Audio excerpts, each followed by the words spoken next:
Hey Adam, What's up? you like playing in a rhythm section? It's one of my favorite things. Da da da da da da da da da da da.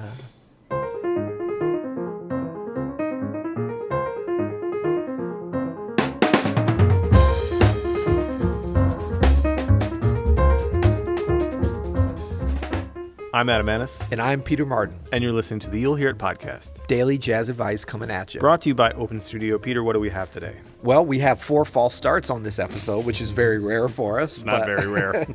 Other than that, we have a question via Twitter. No, we're on Twitter now. We're on Twitter. You can hit us at Hey Open Studio. Hey. HEY Open Studio. And this comes from our listener, John.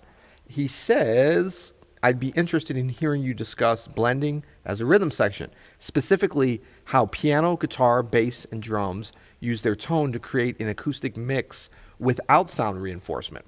Right. And so we kind of decided just to turn this into, in general, Tips is playing on rhythm section. Certainly the without sound reinforcement, we'll try to blend that in. I think that's a big part of number 1 for our 7 tips, right? Yeah, when he says blending, I think it's more complicated than just one thing to do to blend. Like, Right. It is this whole thing. It is 7 things. It is a complete process. Playing in a good rhythm section is an art, and it takes a lot of this kind of stuff. So we'll kick it off with number 1, and that's our classic number 1, and that is Listen. That's right. Gotta listen. Now this really applies. I mean, they always apply. Sometimes we force them in a little bit at number 1. Yeah. But man, for playing in rhythm sections, we've both done a lot of this. Continue to do this.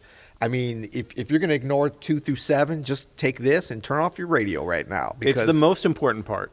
Yeah. And it's also everything 2 through 7 here, the rest of the list, it all hinges on you listening. Yeah. You can't do the rest of these things without listening. Right. So this is not like, okay, listen and then move on to the other ones. It's like take listen and then apply it to everything that we're saying, other things that you learn.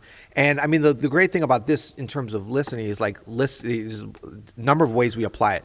Listen to great rhythm sections on records. Yep. Listen to them live. Yep. But listen as you're playing in the rhythm section. If you're the bass player, obviously you're listening to the drums, you're listening to yourself, you're listening to the piano, you're listening to the guitar on a continual basis. And when you're not playing, when you're laying out or not, now, so for pianists, this happens often that the rhythm section becomes, or really is, the bass and the drums. Yep. So you're listening to them as a unit, Yep. hopefully. Yeah. So there's the listening has so many different shades and gradients to how you're going to do it. You just have to, first get that mentality. Now, there's some ways you can actually practice listening like this. You can sort of practice moving your attention around. The very first one, and this is harder than I think people might think it is, but that's to listen to the sound as a whole that's happening. Yeah. Not to pick out any specific instrument or any specific sound, but really to just try to listen to the group that you're playing with as one big sound. Yeah. And you hearing your role in that can be eye-opening about overplaying, underplaying, dynamics, all this stuff can hinge off listening to this big group sound. And then I like to practice, especially at jam sessions or something, listening to individual instruments, or even on the gig, just picking out like the bass and being like, all right, for this chorus, I'm just going to check out what the bass is doing. Yeah. And I'm going to vibe with that.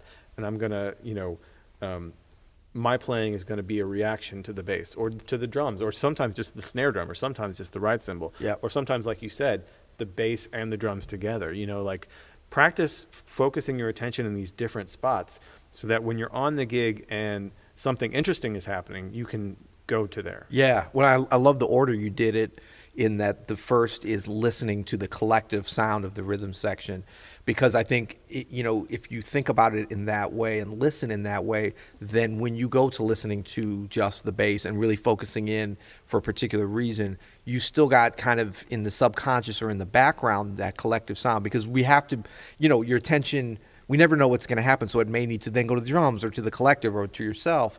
But as you focus, you're still kind of almost like you're looking out of the corner of your eye always at that collective sound and how we fit into it, whatever our instrument is. But it does give you that ability. And when you practice this kind of listening, it starts to prepare you for that. What do they call that when you can see in like all 360 degrees? Like a a IMAX kind of situation? Yeah, or like maybe. Yes. Yeah. But I mean, basically, panorama? panorama. Yeah. It's Yeah. like you can't actually focus on anything, but at one particular time, you're looking at one mountain in the panorama, but you can feel it all around Yeah, you. yeah. And I think that's the sort of listening in real time you want to work towards, and then hopefully kind of live in that kind of listening as you're playing. That's where the excitement is. It is, and that actually makes it really easy when you're listening to that whole surround Yeah. sound of the music that's going on. It becomes very clear what you should be doing. Yeah. You're almost, what you're doing is in the peripheral. Yeah. And it can be great there. Yeah, like some people are like, oh, I can't, while I'm working, and this could be like outside of music or anything. While I'm working, I can't hear anything else. I can't, people like that. Like if that's the only way you can play, you're gonna have trouble being a successful rhythm section player. Yeah. You have to be able to have several conversations at the same time. Yep. You have to be comfortable with a lot going on and being able to focus on specific things that pay attention to something even while other things are going on. But right. you can work on it. So listen is at the top, and it's kind of like listen, and then way down the list is everything else. Right. So if you're on limited time today, you can sign off now. Yeah. And you've learned something. But number 2, I think, is important. And that's learn about other instruments. Yeah. The other instruments in the rhythm section, they're part of your sound now Yeah. as a rhythm section player. So it really helps to know how the drums work, Yeah. what their role is. It helps to know how the bass works, what its range is, what its timbre is, Yeah. where you fit into those things if you're a pianist. If you're a drummer, it helps to know the piano, where the piano is playing, rhythmically, what it's doing. Like it helps. Yeah. It helps What it to takes know to play, though. What it takes to play it. Yeah. I think that It's dynamic range. Yeah. That's super important that you understand the other instruments, dynamic range, their sonic range, all that stuff. and I think that if ideally every instrument that we ever play with or compose for, we would be able to play at least a little bit, Totally. a scale or a rudiment or something. It's not really realistic to learn every instrument, but as a rhythm section player, I do think that if you want to go top level, next level, that as a pianist you should be able to play a basic swing beat with a hi-hat, maybe a little funk groove, a couple of basic grooves on the drums. You don't have to sound great, but take the time to learn that. Hire a drummer just sit and give you a couple lessons, and then learn on the bass what it takes to move around, and the guitar. Like I think that's a really valuable thing to be able to play with. You don't have to become even totally functional. Just be able to get around a little bit. It gives you the confidence in playing with them when you start to understand what it takes to play that instrument, to produce the sound and all that. Totally agree. Yep.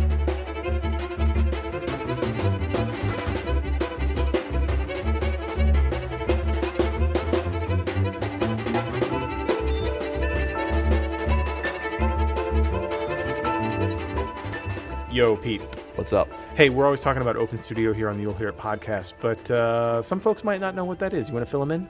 Well, this is our little project here that we've been doing for about 3 years, where we're presenting just world-class jazz artists that happen to be, many of them, my personal friends that were in my personal Rolodex. And I called them and said, hey, how would you feel about sharing some of the wealth of your knowledge with some folks that really want to learn from you? And we're going to structure them as video lessons and put them together in a beautiful platform where folks can see exactly what you're playing, hear exactly what you're saying and what you're singing. We have notation and structure to what you're doing, and we're having such a good time with it, such a great response. We've met so many great, wonderful students from around the world. 104 countries, in fact, we have students in now. It seems like a lot of countries. I couldn't name 104 countries. I don't think I could name 14 countries at this point. Yeah, we are trying to be anyway, the Center for Online Jazz Education. So if you want to learn more about Open Studio, go to openstudionetwork.com. Open Studio, jazz lessons from jazz legends.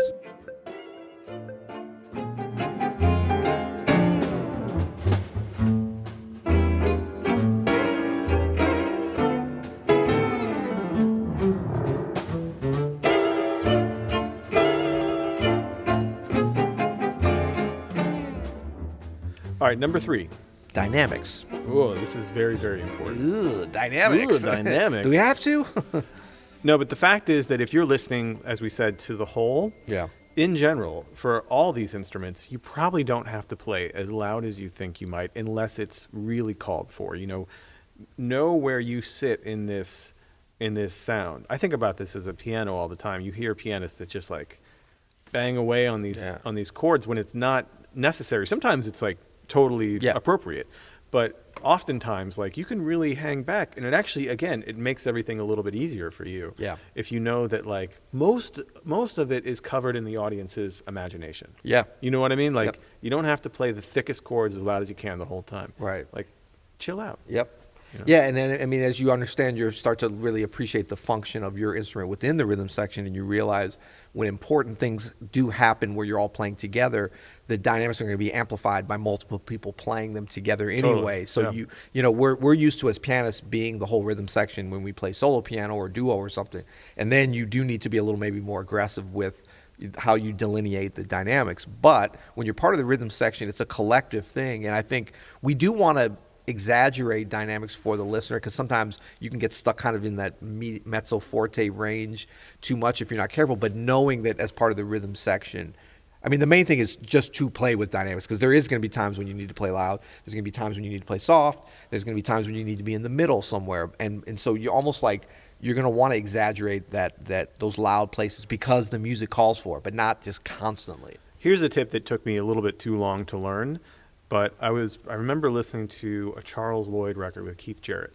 and he was playing Forest Flower, maybe. I think he was playing fairly busy in the background, but Yeah. it was so quiet dynamically Yeah.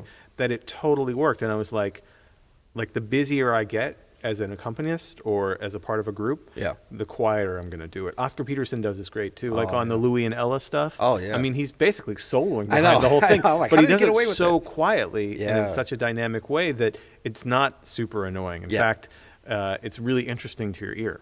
Yeah, and then to just tie in with this, with the original question in terms of playing, acoustically without sound reinforcement, dynamics like this really becomes an issue. I heard the other night the great Lincoln Center Jazz Orchestra Yeah. featuring Wynton Marsalis Yeah. at a hall right around the corner from here, the great Sheldon Concert Hall, and they played entirely acoustic, everything. And it sounded awesome. It sounded awesome. I mean, those instruments are made to be played acoustic. They are made to play, but I mean, part of it was the sensitivity that the rhythm section really, set the tone. I mean, the trumpets at times were blasting. It was almost like too loud. I was like, why would you ever need mics on a trumpet?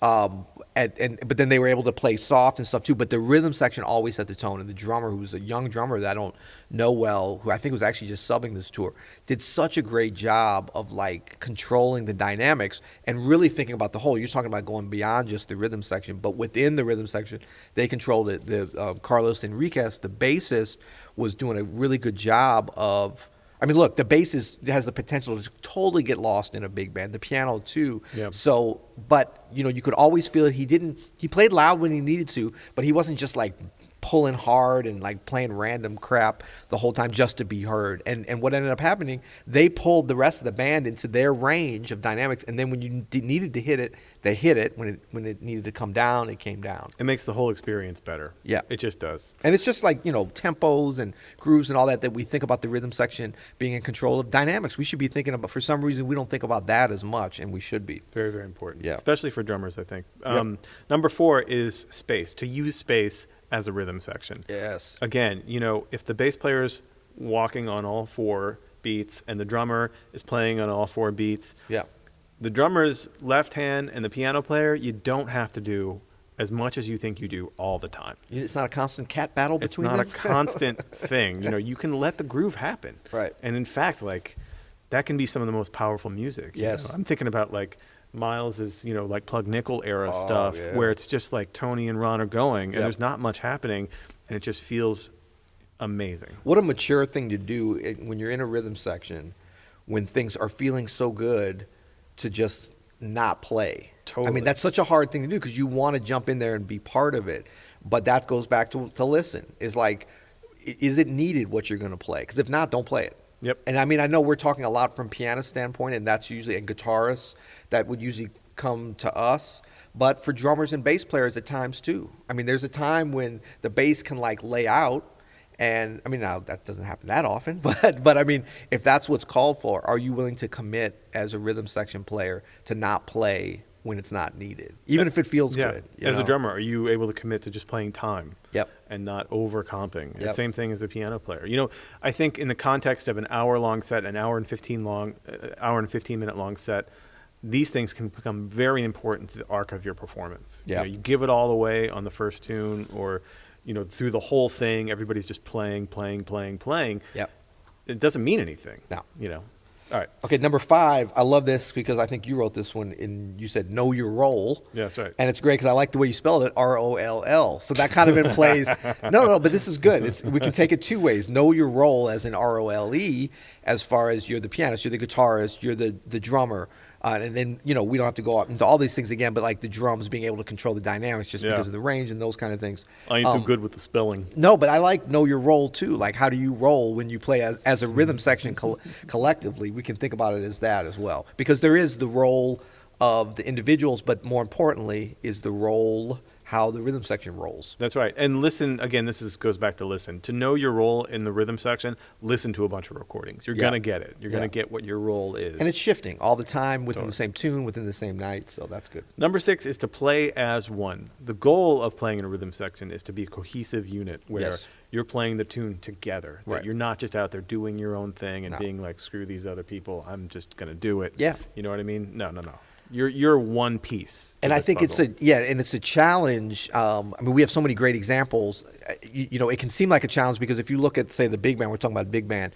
Obviously, the trumpet is a section. The trumpets, the trombones are a section, but they're all the same instrument. Yeah. So for them to be thinking alike and become a section would seem to be easier than the rhythm section where you've got these very different instruments. But as we can see from the great examples that we have, it's actually in some ways easier because, our function is a little bit different than those other sections, but it's also the way that we blend is different than a section of violins where everything is the same. So actually to sort of make it a beautiful organic thing, there has to be some differences. We've got that built in. So we have challenges, but there's also like some positive things about having different instruments.